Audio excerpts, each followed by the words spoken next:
뭐니 뭐니 해도 즐기는 사람을 이길 수는 없습니다. 오늘도 신나게 돈 벌기를 즐겨보시죠. 신나게 돈 벌 수 있는 오늘의 돈이 되는 이슈. 첫 번째 주자는 김원식 경제평론가와 함께합니다. 어서 오세요. 네, 안녕하세요. 네, 정부가 고심 끝에 유류세 인하 조치를 오는 8월까지 4개월 동안 연장합니다. 이 연장한 이유가 어떤 건지 그 배경을 좀 들어보죠. 네, 세금은 어쨌든 많이 거둬야 되는데 네. 또 물가는 눌러야 되는 그런 상황. 이 상황 속에서 어떤 걸 선택하느냐라고 했을 때 결국 정부는 물가를 선택을 했습니다. 네. 아무래도 이제 총선이 다가오는 상황이기 때문에 그런 점에서 물가를 억제하기 위해서 말씀하신 대로 유류세 인하 조치를 연장하는 것을 선택을 했다고 보겠습니다. 네, 민심 달래기라고 볼 수 그렇습니다. 있죠. 네. 얼마 전까지만 해도 사실은 세금 감면폭을 줄여가지고 에너지 과잉 소비를 개선하겠다 이렇게 정부에서 밝혔거든요. 특히 올해는 세입 예산 대비 세수가 부족할 것이라는 전망이 많이 나왔고 또 현 정부는 좀 세수에 관련돼 가지고 지출 관련해서 또 효율성을 기하려고 하는 측면이 많다 보니까 과연 연장을 하겠느냐라고 생각했었는데 결국 유류세를 연장을 했습니다. 만약에 유류세까지 본래로 이제 환원을 하게 되면은 물가가 튈 수 있다는 전망이 상당히 많이 나왔습니다. 실제로 상승률을 4.2%까지 물가를 잡았는데요. 그 이유가 바로 석유류가 오르지 않았기 때문입니다. 그래서 유류가 1년 전보다 14.2% 하락했기 때문에 그런 점이 물가에 영향을 이제 미쳐서 결국에는 연장을 하는 것으로 이렇게 했다라고 볼 수가 있겠습니다. 네.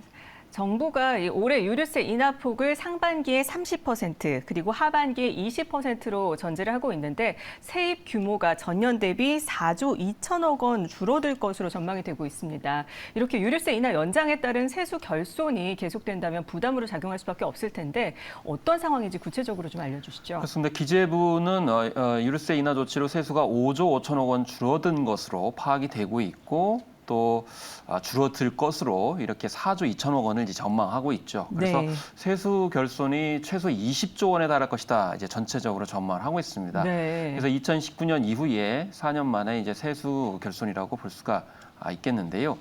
그렇기 때문에 세수를 어떻게 확보할 것인지에 대해서 사실상 비상에 걸렸다고 해도 과언이 아니겠습니다. 그래서 지금 현재 거론되고 있는 것은 한국은행에서 일시 차입금을 이렇게 들여온다든지 재정증권 발행 등을 통해서 급전을 이제 통해서 막는다라는 이제 안을 이야기하고 있는데 그렇지만 이렇게 하면 결국에는 나랏빚이 늘어나는 거거든요. 그래서 현 정부 기조는 나랏빚을 이제 막겠다라고 이제 큰 소리를 쳤기 때문에 실제로 추경호 경제부총리도 세수 여건이 녹록지 않다라고 얘기를 하면서도 추가 경정 예산은 검토하지 않고 있다 이렇게 얘기를 하고 있기 때문에 결국 현실적으로 파악할 수 있는 것은 재정 누수가 없는지 꼼꼼하게 점검하는 형태로 정책 기조가 가게 되지 않겠는가라는 생각이 들어서 어쨌든 살림살이가 국가적으로 좀 얄팍해질 것 같다는 생각이 듭니다. 네, 유류세 인하 연장 소식은 반가운 소식인데 네, 나라의 살림이 어떻게 네. 꾸려져야 될지 이 부분이 그렇습니다. 문제인 부분입니다. 네, 지켜봐야 될 것 같고요. 이제 바이오 시장으로 좀 가보도록 하겠습니다. 지난해 말부터 이 국내 바이오업계 유동성 위기가 지속되면서 호황기에 너나 할 것 없이 발행했던 CB와 BW가 부메랑으로 돌아오고 있다. 이런 얘기가 나오고 있는데 어떤 위기 상황인 건가요? 사실 2021년에 바이오 업계 같은 경우는 CD 발행이 상당히 많았습니다. 그만큼 유망 종목이었기 때문에 주가 흐름이 좋았거든요. 네. 그런 점에서 이제 전환사채 같은 경우는 주가가 좋으면 이제 주식으로 전환할 그런 이제 가능성이 있기 때문에 많이 하셨는데 이게 주가가 많이 내려갔어요. 그러다 네. 보니까 이게 이제 문제가 되는 있는 건데 그래서 바이오 벤처들이 1, 2년 전에 발행한 전환사채에 대한 조기 상환 기간이 도래하면서 각 업체들이 어려움을 호소하고 있는 그런 상황이라고 볼 수가 있겠습니다. 네. 특히나 올해 하반기에 전환사채 조기 상환 기간이 돌아오면서 국내 바이오 벤처들의 감사가 이제 이루어지고 있는 그런 상황이고 이러다 보니까 실제로 부정적인 결과를 받고 있는 사례가 속출하고 있습니다. 그래서 파킨슨병 치료제를 개발하는 셀리버리 같은 경우에는 감사 의견 중에 거절을 받아가지고 거래가 정지되는 사례가 있었거든요. 네네. 그런데 이제 다 그런 건 아니고 실제로 현금이 있는 바이오 기업들 같은 경우는 CB를 다시 취득을 해서 급한 불을 끄고 있는 그런 상황이기 때문에 이 업계에 따라서 좀 자비를 들여서 전환사채를 취득하는 그래도 여유 있는 기업은 이제 헤쳐나갈 수 있는데 그렇지 않은 기업들은 지금 더 어려워질 가능성이 있기 때문에 이 옥석을 잘 구분하시는 것이 굉장히 중요한 시점이 됐습니다. 네, 이러한 위기 상황에서 기회를 찾아야 한다라고 의견들도 주시고 있는데 사실 이 바이오 위기 속에 기회가 될 만한 요소 중에서 삼성과 셀트로인이 투자를 확대하고 또 M&A에 집중한다는 소식이 들어와 있습니다. 이 삼성 바이오로직스 최근 공장 증설 계획 어떤 내용인지 구체적으로 좀 얘기를 해주시죠. 그렇습니다. 4공장 짓는다는 소식 얼마 전이었는데 지금 5공장까지 짓겠다. 그래서 제2의 바이오 캠퍼스 시대를 준비하겠다라는 이제 발표들이 나오고 있는 겁니다. 네네. 그래서 5공장 같은 경우는 2025년 5월 가동을 목표로 해서 지금 상반기 중에 착공하겠다 이렇게 밝히고 있거든요. 네. 생산 능력은 총 78만 리터 정도 이렇게 되는 것으로 나타나고 있습니다. 네. 2분기 직전 전체 가동을 앞두고 있는 4공장만으로도 지금 세계 최대 규모의 생산 능력을 확보하고 있는 그런 상황이거든요. 그렇기 때문에 만약에 5공장까지 이루어진다고 하면은 지금 현재 생산 능력의 2배가량이 늘어나는 그런 상황이기 때문에 이른바 초격차를 벌이기 위한 그런 이제 결정이다 이렇게 보시면 되겠습니다. 이렇게 하면 결국 항체 약물 접합제 등 모달리티 그러니까 치료 접근법에 있어서는 굉장히 앞서간다 이렇게 보시면 되겠고 그래서 국내 제약 바이오 업계 사상 3조 원대의 그런 매출 규모를 올해 기록하는 거 아니냐 이렇게 전망을 하고 있습니다. 네, 삼성 바이오로직스 4공장에서 5공장까지 기대를 좀 해봐야겠는데요. 그런가 하면 서정진 셀트리온 명예회장 복귀와 함께 대형 M&A 시동을 걸고 있다고 하는데 어떤 상황입니까?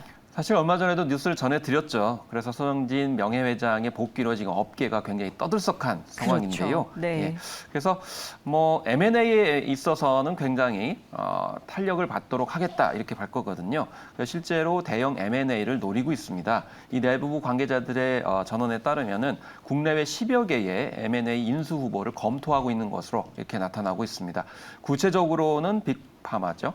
예, 막스터 인터내셔널의 바이오파마 솔루션 사업 부분에 있어서 인수 검토 중이다 이렇게 밝히고 있습니다. 네. 이 막스터의 바이오파마 솔루션 사업 부분은 인수 가격만 5조 원대이기 때문에 지금 현재 초대형 매물로 불리고 있는 그런 상황이거든요. 네. 그래서 실제로 지난 3월 28일 주주총회에서 막스터에서 연락을 받았다. 그래서 저렴하면 인수한다고 말했다. 이렇게 밝혔거든요. 그래서 네. 이 막스터 쪽에서 좀 더 적극적으로 나와달라고 얘기를 했기 때문에 모종의 지금 협상이 줄다리기를 진행 중이라고 하고 이렇게 있는 볼 수 거군요. 있겠습니다. 네. 그래서 어쨌든 이게 대형 M&A입니다만은 대형 M&A가 과연 전체적으로 바이오 생태계에 영향을 주겠느냐라고 했을 때는 이 대형 매물이 인수합병된 다음에 장기적으로는 스타트업까지도 M&A가 이어질 수 있기 때문에 연쇄적인 그런 자극 효과가 있을 것이라는 것이 대체적인 전망이어서 우선은 대형 인수합병건에 대해서 주목을 하실 필요가 있고 좀 기대를 해보시면 좋겠습니다. 네. 또 이 바이오 관련해서 롯데 바이오로직스도 미국 시러큐스죠. 시러큐스 공장을 인수 완료했다고 하는데 이 CMO 시장에 새로운 바람이 부는 거라고 볼 수 있을까요? 그렇습니다. 그래서 글로벌 제약사죠. 브리스톨 마이어스 스킵, 그래서 BMS라고 하는데요. 이 우수한 생산 시설뿐만이 아니고 경력 15년 이상의 핵심 인력들이 포진하고 있습니다. 기존 BMS 임직원의 99%를 지금 승계했다라고 발표를 하고 있고요. 네. 그리고 바이오薬품 CMO 그러니까 위택 생산에서도 이제 체결을 한 것을 이제 볼 수가 있겠습니다. 그리고 이제 위탁 생산만뿐만이 아니고 바이오 벤처 이니셔티브까지도 하겠다 이렇게 밝히고 있기 때문에 전도 유망한 그런 측면들을 이야기를 하고 있습니다. 그리고 시라큐스 공장 인수만 하는 것이 아니고 앞으로 추가적인 시설 투자도 하고 있기 때문에 그런 계획들이 좀 밝은 전망으로 보여주고 있는데요.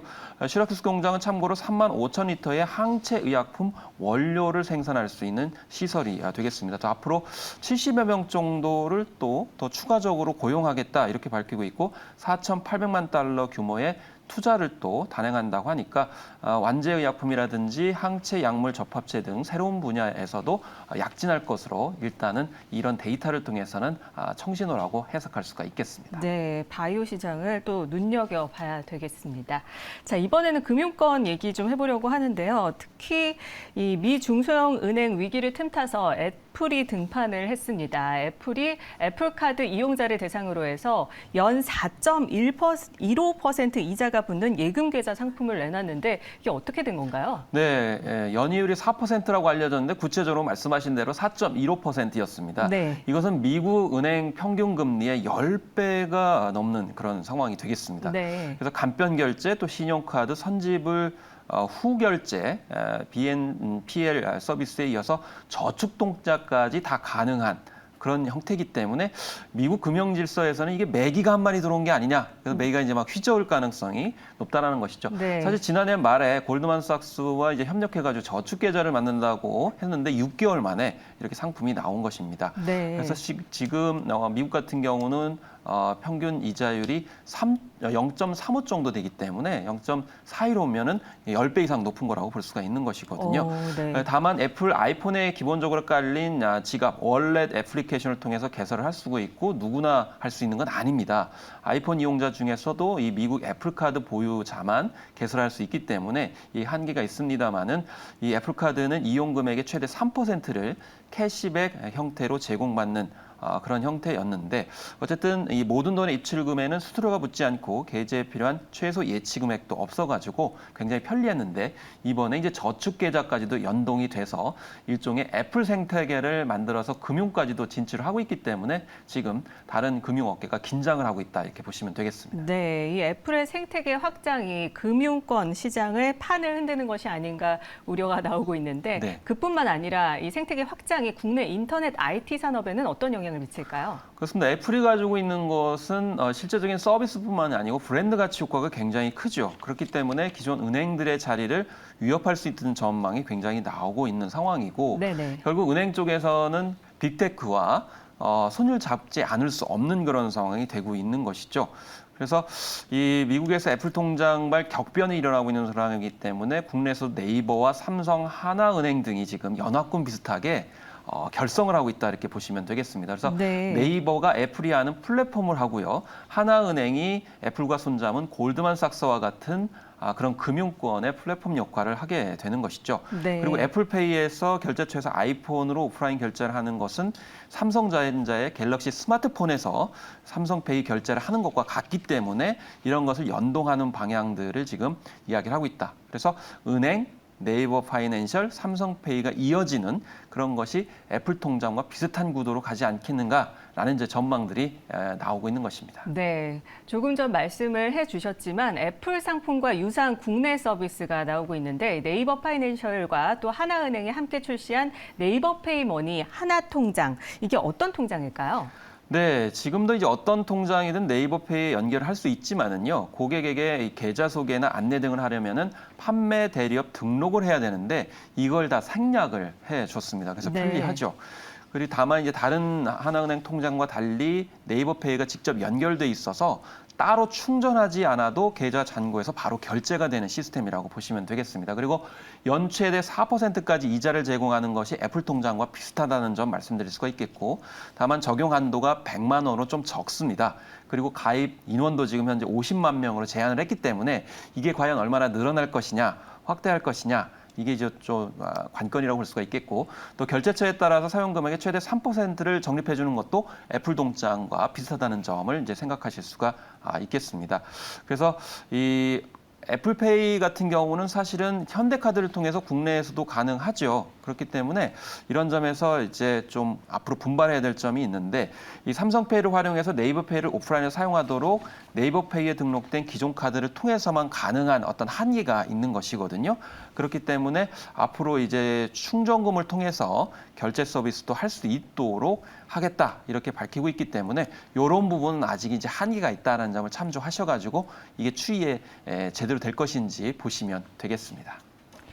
네, 이번에는요, 이 글로벌 소부장 기업 육성에 대한 얘기를 좀 해보려고 하는데요. 정부가 미래 소재, 또 초임계 소재 등 초고난도 소부장 기술을 대상으로 해서 3천억 원 규모의 가칭 소부장 알키미스트 프로젝트 예비 타당성 조사를 실시하는데요. 구체적으로 어떤 내용인지 좀 알려주시죠. 그렇습니다. 지금 소재 부품이 굉장히 트렌드이고 정부에서 주목하고 있는데 핵심 주체인 으뜸 기업을 66개사인 현재에서 300개로 2030년까지 늘린다는 계획을 지금 발표를 하고 있습니다. 그리고 과제에 대한 지원도 하반기에만 264억 원, 그래서 4년 동안 한 1,800억 정도를 지원하겠다 이렇게 밝히고 있거든요. 그리고 현재 평균 4.1년이 연구개발 같은 경우에도 기술 난이도에 따라 가지고 7년까지도 지원하는 방식을 이제 추구를 한다는 겁니다. 그리고 상황을 보고서 이 최대 3년까지 파견을 할 수 있는 건데 그것을 정부 출연기관 인력을 장기 파견도 해줄 수 있도록 하겠다. 그리고 해외 진출까지도 연결을 해주겠다. 이름을 확대하겠다. 이렇게 밝히고 있습니다. 특히 독일, 덴마크 등 35개 국가가 참여하는 글로벌 네트워크 공동 연구 같은 경우에도 더욱더 확장시켜주겠다. 이렇게 얘기를 하고 있기 때문에 네. 어쨌든 소재 부품에 관련돼서 3천 원도 말씀하셨습니다마는 장단기 그리고 인력 파견, 공동 네트워크 연구 같은 경우에 있어서 정부가 좀 보증을 해주겠다라는 쪽의 어떤 파격적인 이야기를 하고 있기 때문에 소재 부품에 관련돼서 이 정부 예산이 꼼꼼하게 어떻게 투입이 되는지 지켜보시면 좋겠습니다. 네. 지금까지 돈이 되는 이슈 김원식 경제평론가와 함께 자세히 알아봤습니다. 오늘 말씀 고맙습니다. 네, 감사합니다.